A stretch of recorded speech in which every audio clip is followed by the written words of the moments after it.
equipment and supplies, rely on Mars Medical Supply, 333 West Maple Street in New Lenox. Browse products and featured items online at marsmedicalsupply.com. Mars Medical, keeping you independent and mobile for over 30 years, with customer care that's out of this world. Get the best sleep of your life. Helix makes personalized mattresses to fit your unique body type and sleep preferences. Go to helixsleep.com and get up to $200 off during their holiday sale. Listen to AM 560, The Answer, online at 560theanswer.com, on the AM 560 mobile app, and your Alexa-powered smart speaker, on TuneIn, iHeart, and radio.com. 6:37, Team Hochberg Traffic Center time. Jim Talamonte. In Westmont this morning, there's a crash at 63rd and Cass. We're seeing delays on the inbound Aiden's Foster to Maltro. It's just a little tight there, a 1 or 2 minute delay. And outbound, it's clear. Inbound Kennedy, scattered delays start at Canfield. It is 30 minutes, so here to downtown. Outbound 22. Inbound Eisenhower, delays are Manheim to Des Plaines Avenue. 39 minutes, 390 to downtown. Outbound 42 after a crash at Cicero. The Stevenson is running 40 minutes, 355 to Lakeshore Drive. The Ryan, 22 minutes, 95th to downtown. I-57, 17 minutes, I-80 to the Merge, Mission Ford 18. Tollway traffic fairly light. Eastbound I-80, we're seeing mild delays between Briggs and Cherry Hill Road. That's traffic. I'm Jim Talamonte on AM 560, The Answer. Chicago's Morning Answer continues next in our 1-hour heating and air conditioning weather center. We'll have clouds. High of 33. Snow begins sometime between 4 and 6 tonight, 1 to 3 inches overnight. 28 at O'Hare. Next news at 7. Chicago's Morning Answer with Dan and Amy continues next on AM 560, The Answer. This hourly segment is brought to you by In the Know with Wealth Management Group, hosted by Craig Bolanos. Heard Sunday mornings at 10. Let freedom ring this afternoon at 2 with Sean Hannity on AM 560, The Answer.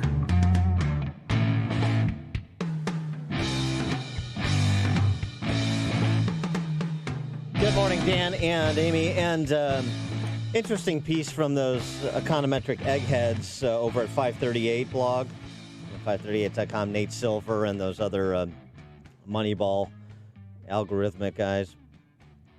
Looking at how Iowa may have screwed up the whole nomination process. You know, they try to model the election season. They've come up with sort of categories to measure impact of particular states on the overall race.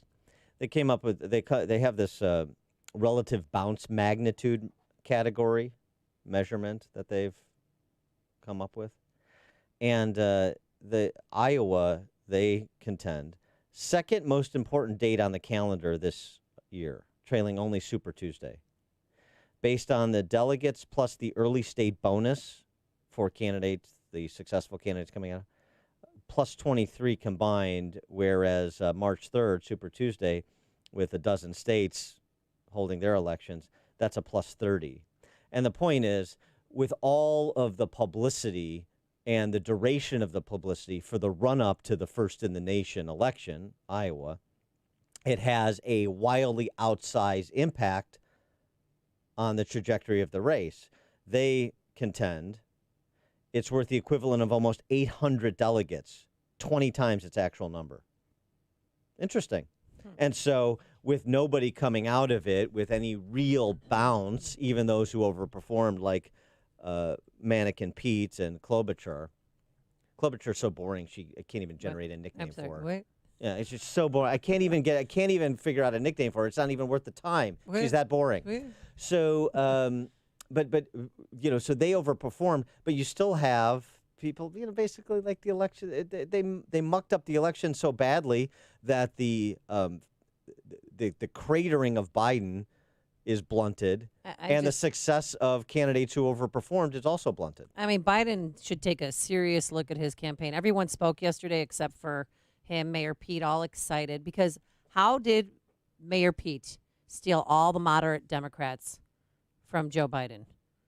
I mean, Biden came in fourth, possibly fifth place when it's all said and done here. Yeah. I mean, that's a huge avalanche. It is not clear that that's what was going on necessarily with Biden. In point of fact, the exit polling I saw suggested that Biden voters' second choice was actually Bernie.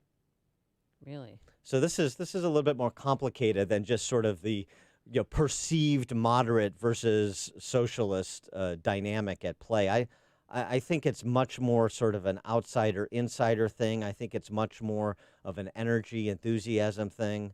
Well, Bernie's And very particularly upset. as you go, down the age demographic. This is not a good thing. Your question is a fair question. I think this is not a good night for democracy. Yeah, well, And we're still the good news waiting. is he doesn't Yeah. believe in representative form of government anyway, so it sort of ultimately redounds to his benefit to make to follow the Chavez model of quote unquote democracy. For more on the topic, we're pleased to be joined by Kristen McQueary, Chicago Tribune columnist and editorial board member. Kristen, thanks for joining us. Appreciate it. Good morning. Well, so I mean, it's for us Chicagoans here. I mean, the histrionics over the Iowa Democratic Party being unable to run an election and produce results in a timely fashion. I mean, this is all so much old news for us in Cook County. I guess it just goes to prove that the Democrats can even turn a place like Iowa into Cook County. Well, I hope that's not what is happening. I've always been a fan of the caucuses. I know they're outdated, but I've always sort of trusted Iowans. They are seeing these candidates up close multiple times in person, interacting with them. That is so different from what we experience in Illinois, where we're basically watching some debates and seeing television ads. So I hope this doesn't mean the end of the caucuses, but what a huge embarrassment for the state. Yeah, and now, we still don't know the results from Iowa. New Hampshire might go to Bernie. We don't know. But now our primary, March 17th, may matter. It may. I mean, it's pretty rare that it does. I think by the time our primary rolled around during the last presidential election, we had lost maybe the first two frontrunners on the Republican side. Marco Rubio dropped out, I think, at the last minute. It was really just between Ted Cruz and Trump on the Republican side. And, of course, Hillary was the candidate already on the other side. So, I mean, they're talking now about possibly moving our primary up to make us more relevant. We did that when Obama ran for the first time to give him kind of an early boost in the polls. It requires a change in state law. But I just think we have bigger problems in Illinois than worrying about how we factor into a national presidential Really? election. Yo, come on. Yeah. Well, that's Kind just of an understatement. Yeah, I mean, it's just, but this is, we don't care about the problems here. Just have fun, be involved, and I don't know, have election parties and stuff. I don't care about what are you going to drone on about unfunded pension liabilities? Who cares? So lame. You wrote a piece about Tiny Dancer, who's reinventing himself. He's the darling of Clinton Foundation Zero show on the weekends there on ABC. He's got a new book coming out. Oh, I can't wait. What's it called? It's called Why I Was Such a Great Mayor or something like that. Attempting to rewrite history. And, it's nice that we can continue to have these standard bearers for our fair city at the national level lecturing the country on how you do it. It's really remarkable, right? I mean, it's not surprising. The National Press Corps has always fawned over Rahm Emanuel. They love that tough style, the dead fish story. He can actually say things on This Week with George Stephanopoulos like, well, when I was in the Situation Room. Oh, boy. So, such gravitas. Yeah. Exactly. But, I mean, he got run out of town in Chicago, and I just don't think the National Press Corps really understands the texture behind that, the death of a teenager that his administration tried to cover up. And I have to say, it is also remarkable to watch him. So he was hired along with Chris Christie to be a weekly panelist on this Sunday morning show. Both Chris Christie and Rahm Emanuel did things in their administration to further their election purposes that stifled what their governmental role was, which is it's not exactly apples to apples to what Trump is going through or went through with impeachment. But you had Chris Christie try to block traffic, someone in his administration, Bridgegate, in order to further his political interests. And then you had Rahm Emanuel and his administration trying to delay and cover up the videotape release of Laquan McDonald in order to further his political career. It's just astonishing. Like, these are the two people that you want on this panel lecturing us on how to be a good public servant. Yeah, and the Atlantic made Rahm Emanuel a contributing editor, and then people on the staff, because of the Laquan McDonald tape cover-up, now he's not. He's out of that job. Right. So he wasn't even out of City Hall, and he was already lining up all these media gigs. And one of them was to be a contributing editor at The Atlantic, which is just kind of an honorary title. I don't even know that it comes with any sort of pay. But it's what they do in the magazine world to kind of elevate important voices.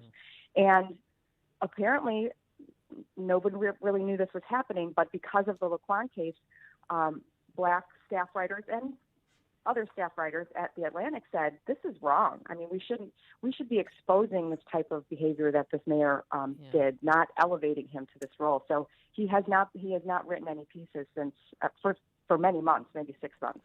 Since we have you here, and since you're at the Chicago Tribune, and maybe talk a little bit about state and local politics with another fungible Democrat roll call vote pleading guilty to federal corruption charges. That would be Marty Sandoval, and some suggestion that he's cooperating with the feds. Other people involved with this safe speed red light camera outfit seem to be cooperating with the feds. So there may be more to come, both in terms of local governments that were involved with safe speed and these red light cameras in their communities, as well as with state legislators, not just with the red light camera issue, but also with the ComEd, the Exelon bailout issue, as well as the gaming interests and their lordship over Springfield as well. So, and then you had the raid on Madigan's office looking for documents about Jack Franks, the sainted Jack Franks, the independent Democrat from McHenry County, accused apparently of some kind of sexual misconduct, sexual crimes. I mean, that's the basis for the search warrant, at least. So, where does this all go? I mean, it's sort of like the question of that we have at the federal level. When does the reckoning come for the bad actors, say at the FBI or the CIA in the 2016 campaign? Is there going to be a reckoning for all the bad actors in Springfield and in local government in Chicagoland? Based on the silence from Democratic Party leaders and Democratic voters, probably not. I mean, look at all. Would anyone in the private sector, would anyone in the Republican Party, any conservative, still be breathing if this kind of avalanche of corruption, sexual harassment, mismanagement, setting aside the state of our budget and unbalanced budgets and unfunded pensions, who keeps a leader in charge like that? And of course, I'm speaking of House Speaker Michael Madigan. He's the chairman of the Democratic Party, and he's really suffered absolutely no repercussions for any of this. Now you have, so the raid on his office regarding Jack Franks was from state police. So that's even separate from what you're getting from the federal government. Right. But just to crystallize the Martin Sandoval, because he's not a household name. I'm sure most people don't, who is this guy? If you do a little organizational chart with him at the center, with all the little spindles stretching out and how this investigation is going, he is so key. I just can't emphasize it enough. He has touched on all kinds of different industries. He knows a lot about waste hauling. Sure he not does. Just red light cameras. All those Village Hall raids, many of them had done business with Mike Madigan's son, Andrew, had done some insurance business with him. Mesereau, and right. Yes, and so I think there is a concern that if there's any weak spot for Madigan, it might be that. And again, these are nobody is accused of wrongdoing at this point, but those are some of the items that the feds were looking at. And Martin Sandoval is at the center of all of it. Yeah, but he's really, I mean, I knew Sandoval a little bit, and he's really sort of a jamoke. I mean, he's not somebody that was going to be trusted with a lot of particularly sensitive information or be integral into any of the operations. He was but just he somebody. He was a hanger-oner. Yes, but he was just somebody left to his own devices to, gobble up what he could, like so many Pauls here. That's true, but he is the senator for Mike Madigan's district. They shared constituent services. They shared office space. I wouldn't write him off as not being some sort of an entryway for the feds to get even closer to the speaker. I'll tell you what they didn't share. They didn't share apples. If you look at the difference between Madigan and Marty Sandoval.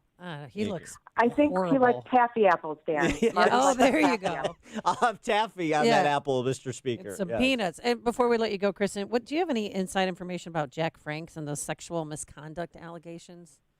I don't. I mean, it's so bizarre. It's so weird. The fact that they tried their initial steps were just to keep him off of the Capitol complex. But again, there were questions about why Madigan released that information or leaked it in the first place. I really don't know. I mean, what I am noticing is just the silence again from all those female legislators who were wearing black and marching in Springfield and doing the whole Me Too movement stuff, and they have been totally silent on a lot of this, but especially now with the additional information about Jack Frank. Well, so has what passes for the Republican Party here. What have they said that's of a particular import? Exactly. I mean, that's nothing. What sort of was revealing to me, which shouldn't be surprising, about if the allegations against Jack Franks turn out to be true, and we do not know this at this point, but this is also what builds loyalty. Your leaders have dirt on you, and so maybe that's why you don't see a lot of rebellion on either side, bipartisan. When you're screwing up or if you're doing something you're not supposed to be doing and they have dirt on you, then you're awfully quiet, aren't you? Well, and also, I mean, the other thing, too, is we can't, the Illinois Republican Party, the people with the little titles that run around with their name tags on and stuff, they can't lose Mike Madigan because then they'll literally have nothing to talk about. If they don't have Mike Madigan, they don't have any identity because their identity is, I'm not Mike Madigan. Well, I mean, there's so many policy proposals that they could be trying to create some very stark differences, but you don't hear that either. She is Kristen McQueary, Chicago Tribune columnist and editorial board member. Kristen, thanks as always for joining us. Appreciate it. Thanks for having me. Goodbye. Bye. And she joined us on our turnkey.pro answer line. The more you listen, the more you'll know. This is Chicago's Morning Answer. Morning Answer on AM 560. The Answer. The Lou Dobbs Financial Report is brought to you by Signature Bank, helping local businesses succeed. Visit signaturebank.bank for your commercial banking needs. I'm Lou Dobbs. Tesla shares surge as they